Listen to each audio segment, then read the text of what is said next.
Guidance is internal. 12, 11, ignition.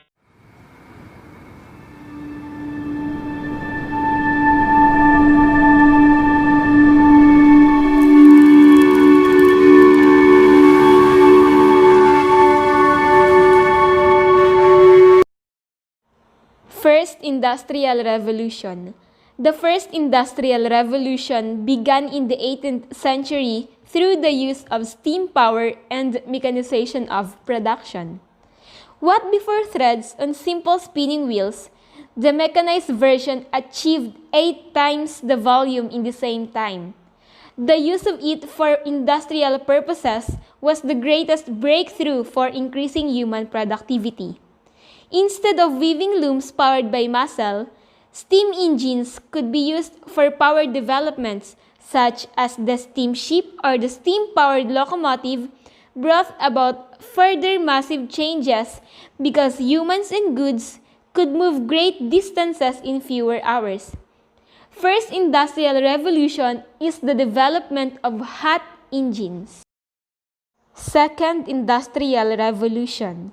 The Second Industrial Revolution began in the 19th century through the discovery of electricity and assembly line production. Henry Ford took the idea of mass production from a slaughterhouse in Chicago. Henry Ford carried over these principles into automobile production and drastically altered it in the process. While before one station assembled an entire automobile, now the vehicles were produced in partial steps on the conveyor belt, significantly faster and at a lower cost. Second Industrial Revolution is the technological revolution. Third Industrial Revolution. The Third Industrial Revolution began in the 70s in the 20th century through partial automation using memory programmable controls and computers.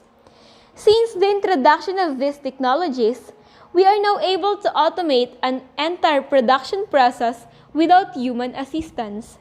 Known examples of these are robots that perform programmed sequences without human intervention. This industrial revolution is the rise of electronics.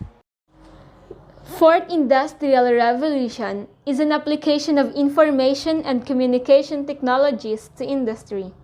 It is also known as Industry 4.0. It builds on the developments of the Third Industrial Revolution, which is the rise of electronics. Production systems that already have computer technology are expanded by a network connection and have digital twin on the internet, so to speak. This allows communication with other facilities and the output of information about themselves. This is the next step in production automation. The networking of all systems leads to cyber-physical production systems, and therefore, smart factories in which production systems, components, and people communicate via a network and production is nearly autonomous. This industrial revolution is the emerging of technologies.